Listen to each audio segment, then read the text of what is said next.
Hey everyone, welcome back to another episode of Coffee Corner.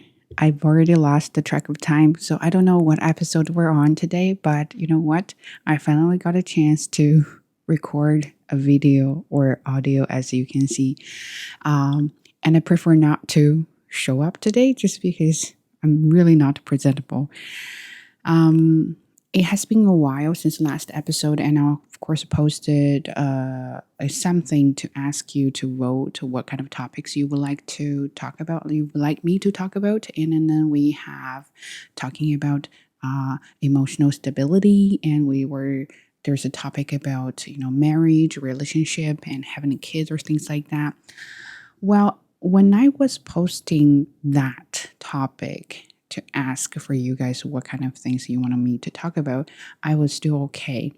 And then after that, I went through a lot. And then, of course, at 42 days, I went to the doctor and had my 42-day mark checkup, and then found out I have mild postpartum depression. And I wasn't really ready to talk about that. Of course, one reason is because it's kind of shocking for me, and another reason is, of course, I didn't really have a time to talk about that with my little one here. He's quite handful. During the day, I barely had my own time because I had to hold him all the time. He was crying, he's being fuzzy. I just didn't know what to do, and because I'm doing breastfeeding, and so basically it's 24/7. He's on me like accessory. um well, and now, first, I successfully put him down to his playpen, and now he's sleeping, and that's why my voice is relatively low. And second of all, I kind of feel ready to talk about my mental health here. So I apologize that I posted those topics for you guys to choose, but I didn't really prepare for that, and I chose a different topic just because I really want to talk about mental health.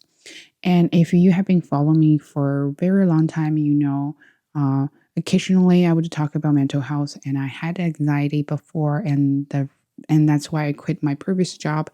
As I mentioned many times, if you're new here, I had anxiety, and I quit my job because my job caused my anxiety. And also, I have kind of a history of depression, but not really bad, just a mild one when I was at my early 20s. Um, yeah, now it's kind of easy for me to talk about that, but still, when you are going through that, you really feel like life is meaningless. There's no hope. There's no, we always talk about, oh, there's a light in the end of the tunnel, but I never saw that when I was at my early 20s. I felt like life really was just hopeless and meaningless. Why did I have to work so hard for what? So that was my thought when I was really young. And then I kind of went through that stage and got a little bit better. I wasn't on medication, but I did many things to help myself out. And then I came here and I finally had my own life. I had become someone I really love. I really like myself here. To be honest, I still like myself here. And I had a really good life. And I met my husband, and we were dating for a few years just because I wasn't really ready for marriage. I felt like I'm quite enjoying myself, and I didn't want to compromise my life for someone I'm not really sure.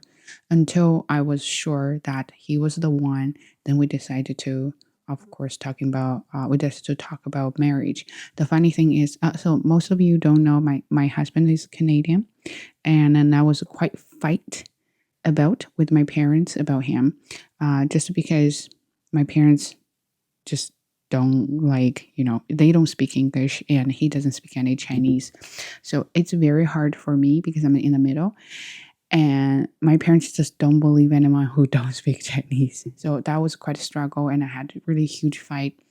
And eventually, I was really sure he was the one. Sometimes you could just have to trust yourself, and I think I trusted myself, and I believed that he was the one. And to be quite honest, you know what? If he wasn't the one, you have a right, you have a choice to get a divorce. Of course, it's not a pleasant thing to go through, but you gotta have to, do it. So I married him for a few years, A few years. I forgot. Okay. I'm never good at numbers and dates. So 5 years. I think so. Maybe 4 years. Yeah. 4+ years. Uh, so that is the thing. So I was really happy and I wasn't really ready for a kid. I know myself. I just don't like kids. I don't see why people want to have a kids. You know what I mean? It's like on what purpose? You want to have fun. There are a lot of things that you can have fun with. And why do you want a kid? Because that's a huge responsibility. You should never have a kid to have fun because you have to be responsible for your decisions and for your kid's life. You can't just say, "Oh, I make a decision. I want to have the kid," and then and then what? So anyway, so for a few years, I really appreciate my husband and his family. They never pushed me to about that. But my parents were, of course, they're typical Chinese parents. So they want their grandchildren or grandchild. Thank God, grandchild, not children. Um, so I definitely felt pressure because I'm getting old. And it's really not fair biologically for women. Not just age really matters when it comes to birth and other things, and of course your health. Right? If you miss the stage, if you miss the moment having a kid, and then you'll have a high risk of doing so in the future. So I was really struggling about that. I wasn't really sure. Part of me want to have a kid because I really love my husband and I want to have a kid with him. Part of me feel like I'm not ready for a kid because I really love my life right now. I enjoy every single moment. Good things, bad things, whatever happens to me, I love my life. And of course, having a kid would definitely change my life significantly. So I wasn't really sure about that until I forgot something really hit me, and I decided, you know what, it's a time. I gave myself a time to think about that, and I tell myself that at this age, I'm going to have a kid. If if that ever happens, I feel blessed. I'm very lucky. If that doesn't happen, it is what it is. So I had my first pregnancy, and it was miscarriage. I lost it when it was at week 8 of my pregnancy. Um, Part of me felt like I didn't really feel sad, but part of me felt like, oh, I failed doing something. So this is my personality. I feel like if I'm doing something, I need that to be successful. If I didn't do that well, then that's a failure. So it really hit me in that way, not because I'm losing, I lost a kid. Um, and everyone was kind of sad for me. And then it really got me when people trying to be nice to you. Sometimes it has a kind of the opposite effect. You know what I mean? Yeah, of course, opposite effect, opposite result. And then quickly I got pregnant soon, and then everything went well. I had morning sickness really, really bad. That wasn't too bad. I enjoyed my pregnancy, even though it was pretty tough. And then by the end of my pregnancy, I had induction, went through everything, had the kid. And this is me not liking my kid, not liking kids in general, is when the doctor said you want to hold your baby right after my, you know, and then I said, no, I'd like you to clean him first and then bring him back to me. I don't need to go through that process. So I had him. He was quite good. And because I decided to breastfeed him, I didn't really have breast milk. Yeah, I didn't have the supply, and he lost a weight in first week significantly. I was so worried. I think that really got me, and I started to cry almost every day. But back then, I didn't feel like it was depression. I just felt sad all the time, felt worried all the time, felt anxious all the time. I felt like I'm failing him and I'm failing everybody, and I made the decision I couldn't make it. And then the second week, I totally forgot what was going on with the second week. But on second week, I finally picked up my own pace. I started to eat and drink. Funny enough, is the first week I didn't get a chance to eat and drink enough, and that was the part of the reason I didn't have enough milk supply. And I was so pale that to the point I thought, oh, that was my skin color, and my skin color was very fair, and I really love it until my mother-in-law told me like, "Babe, you gotta eat and drink. You look like a ghost." So anyway, because the first week I was so overwhelmed with everything, with his weight, I was trying to get my milk supply up. Then second week, I finally picked up the pace and I started to eat, drink more. And can you believe so since the day one of him to the second week, I lost 14 kilograms in 2 weeks. And I didn't do that on purpose. So that might have affected my mood or something else. But then I was constantly struggling with the milk supply. He was always hungry and I wasn't really sure because I wanted to do pure breastfeeding, but apparently I didn't have the ability. So I had to supplement that with formula. And I don't know why, nothing wrong with formula, really, nothing wrong with the breast milk formula, whatever works, as long as your baby is happy and healthy. But I was on breastfeeding so much to the point I was really driving myself crazy. Then I start to cry every day. And then I don't know how I went through week 2 and then got to week 3 and somehow start to get fuzzy. He cried every day, every night. And I just didn't know what to do. And because my parents were not here and my mother-in-law was able to come here for a few times during the day, not night. So basically, I was handling pretty much everything by myself. And my husband had to go to work. So it was very hard for him to stay with me during the night because otherwise he wouldn't be able to work during the day. But I was new. I was trying to adapt to everything. I was trying to learn everything. While I was feeding him, I was watching all kinds of YouTube videos to learn how to take care of newborn and those kind of things.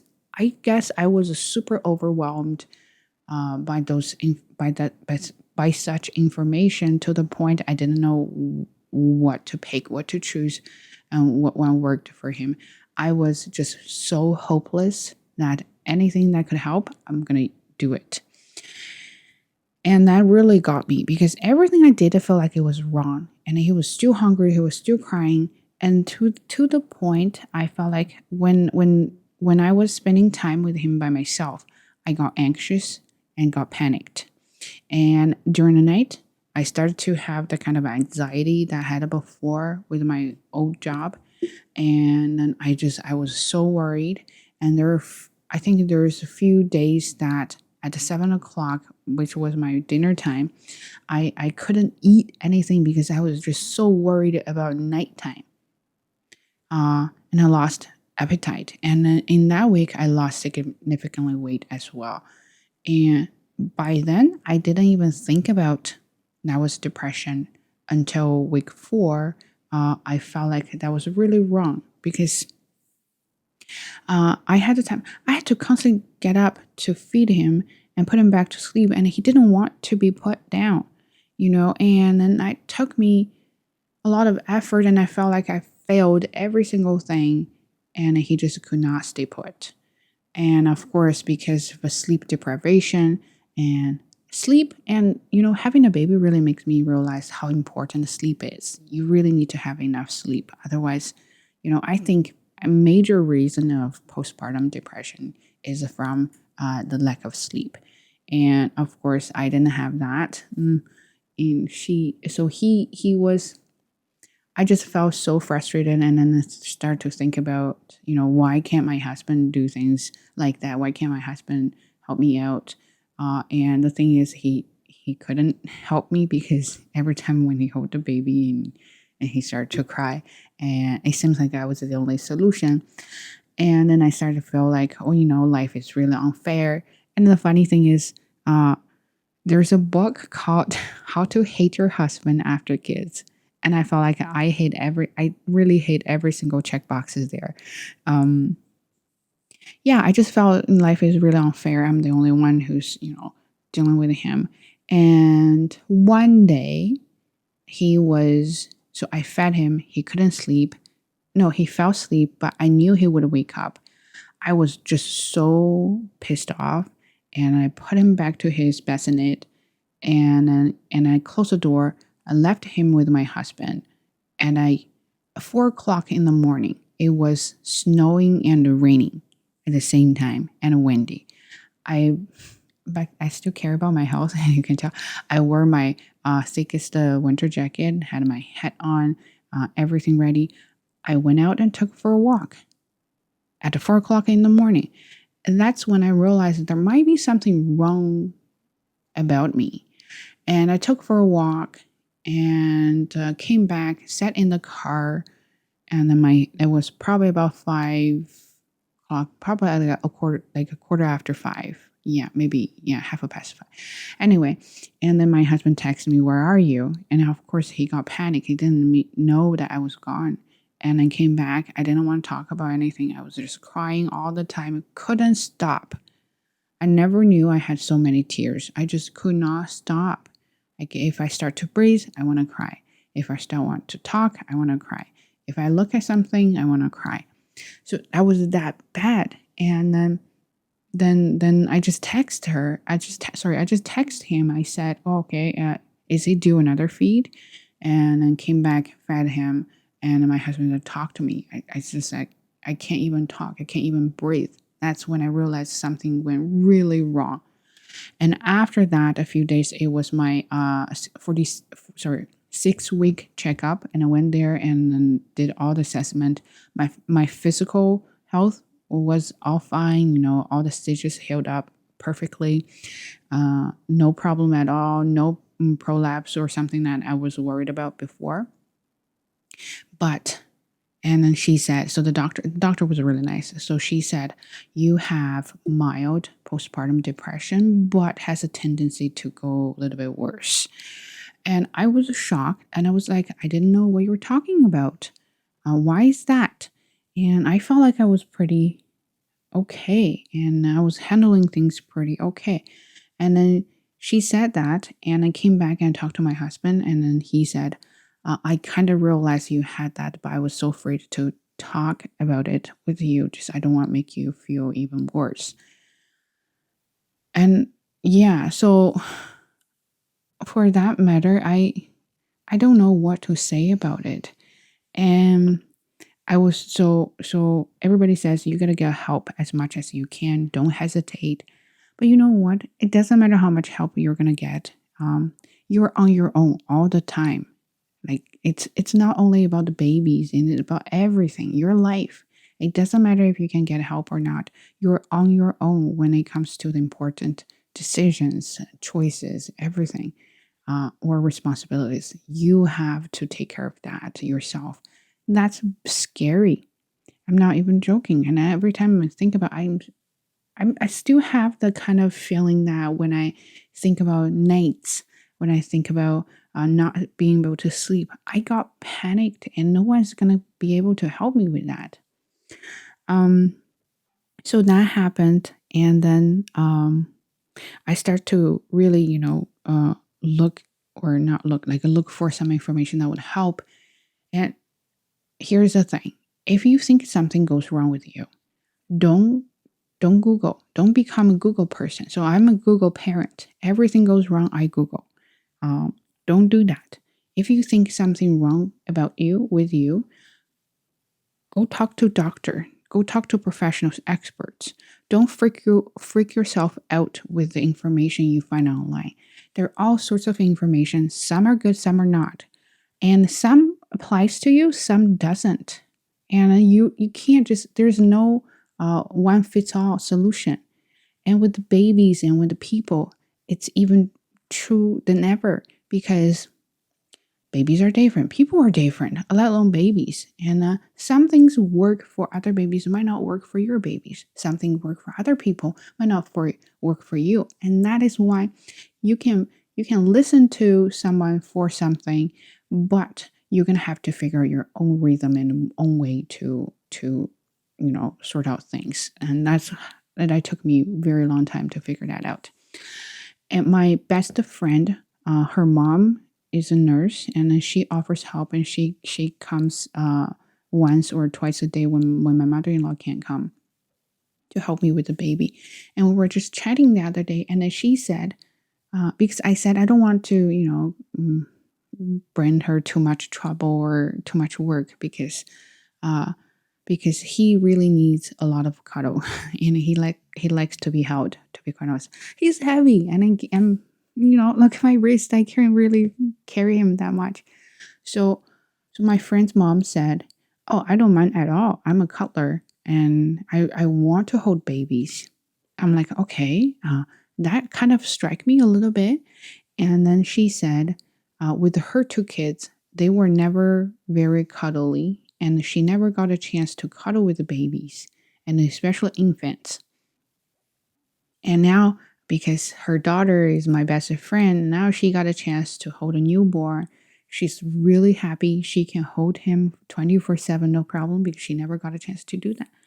And I realized, yeah, that's the difference. You can't let people tell you what to do, but you can choose different to do it. I'm never a cuddler. I don't like to hold him all the time. I appreciate my own time, and I'm pretty much a loner and a homebody. I like enjoying myself. But now, because with him I can't. And a lot of people say, well, you got to hold him as much as possible because he'll never be this little in the future, and he will grow up, he'll leave you. And I was trying to talk into myself like, yeah, that's true. I got to hold him as much as possible because I will never have a chance to do so. Every day he's getting older. But then I feel like I just don't feel right about it until my friend's mom said that. That's because we're different. Some people like to be very motherly, and they like to hold their baby like that, and they cherish every single moment, and baby is their everything. But some people like me, I just want to be independent, and I want to do my own thing.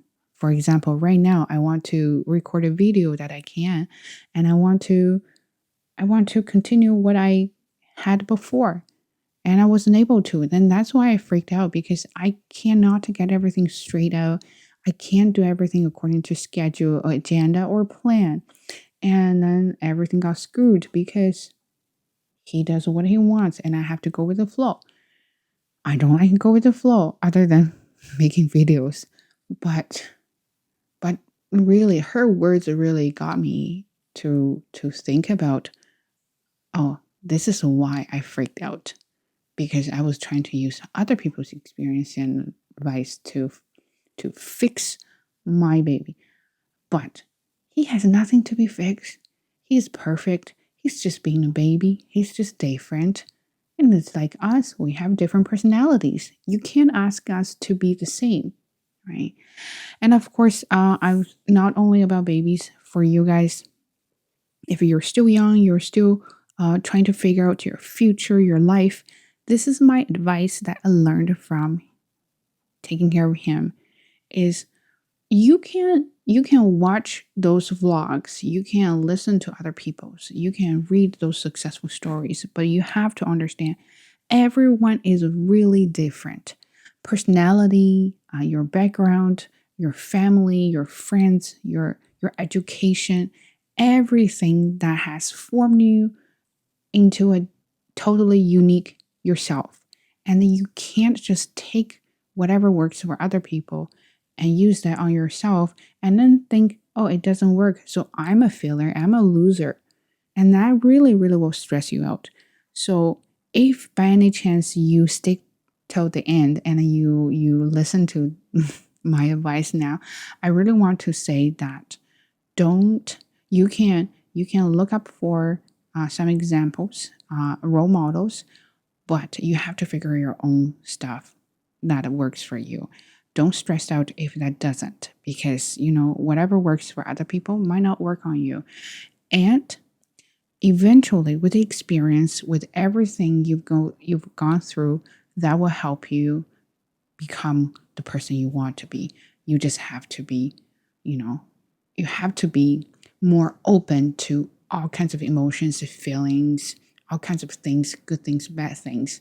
You just need to learn. Life is full of ups and downs, right? When you are really good, everything goes in your way, and then you want to live the best of your life, go ahead. If things doesn't go in your way and you feel like everyone is against you, you just can't make a move, don't worry about that. Give you some time, think about it, do something you like, or do nothing. Just be yourself. If you want to be lazy, do nothing. Be lazy, do nothing. If you want to be busy, clean your house, being organized, do that. Do whatever that can make you feel better for this moment. And then you move on. You pick up your own pace and you start to work on something that really makes you feel better, make your life more meaningful, or even make your life nothing. Just go ahead and do it. Don't let other people's lifestyles, choices, or whatever their success is to affect your decisions, because you are different. Everyone is different. There might be some similarities, but everyone is different. That's what I learned from him, from my postpartum depression. And I'm very, very happy that I'm open to talk about that now. And I feel so much better doing this because you know what? I finally got a chance to do this video. It just makes me so much better. I feel like myself again. I need to feel myself again. I know it's going to take probably at least 6 months or a year to refill myself. But if there's a chance, even just about 10 minutes, 5 minutes, I can do myself, I'm going to do it. I have to remind myself that take your time and really take use of it to be yourself. Never forget about yourself, no matter how hard it is. For you too, it doesn't matter. It has to be a baby. It can be your work, your study, your social life. Take your own time, even 5 minutes, even just 5 minutes. Feel yourself, be yourself, and really do what works for you. And be happy, be sad. Doesn't matter. Follow yourself and work with the flow. Anyway, so I don't want to make a saga here, and then you might get tired of it. And I'm sure some of you are like, oh my God, she's talking about babies again. And as I said, I don't really want to make my videos about babies that much, but I guess, when you have a baby, it's hard to avoid topics like that. Anyway, so my next video, if I ever have a chance, I do want to talk about relationship and marriage and kids, of course, again. And then after that, I want to talk about emotional stability. I think that is very important as well. And the other topic I forgot, but I will cover that too. And some of you mentioned about work and career planning and things like that. I will definitely plan out things and I will have find a time to do it as he grows older. So I may be able to do more often. Anyway, thanks for listening and thanks for staying with me till the end. Hope you all good and happy Chinese New Year, and I'll see you next time. Take care. Bye.